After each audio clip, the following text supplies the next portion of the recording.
And as we get closer to that day, we're working to check in with the GOP Senate hopefuls going for a seat that will soon be left open as Senator Richard Shelby retires.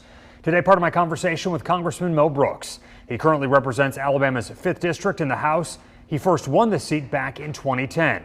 The congressman points to his time in Washington and his record as what sets him apart from the others in the GOP primary race. I am the only candidate running that has experience. I'm the only candidate running that's actually held a public office before, so that you can verify for yourself as a voter that I am the only principal conservative in this race. Quite frankly, the others are Trojan horses. We visited with the congressman just before a lunchtime campaign stop at a cafe in Birmingham. Among the issues we spoke about, how he'd rate the U.S. response to the conflict in Ukraine. He says all in all, fairly good, noting the U.S. is providing humanitarian aid, weapons, and trying to get Europe to take the lead. To me, this is a European problem.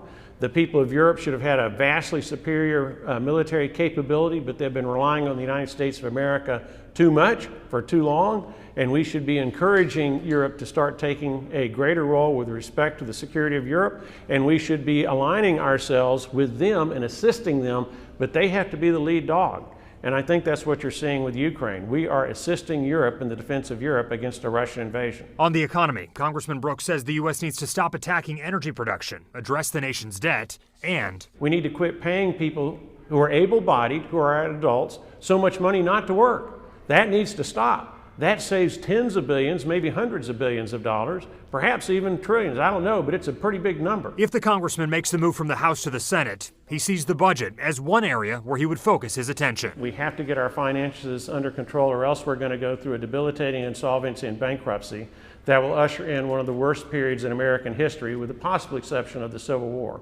We have to have border security. We have to have honest and accurate elections. That's three. We also discussed the recent Supreme Court confirmation process, and I asked the congressman how he would have voted if he were in the Senate. I absolutely would have voted against the most recent Joe Biden nomination, because that person is a judicial activist who puts her own views above those of the United States Constitution and the laws passed by the United States Congress. Early on in the race, President Trump endorsed Representative Brooks, but he recently pulled that endorsement. The congressman tells me that losing the endorsement does not change his campaign.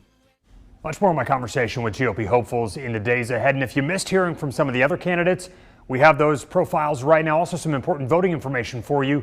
You can find that on the WVTM 13 app.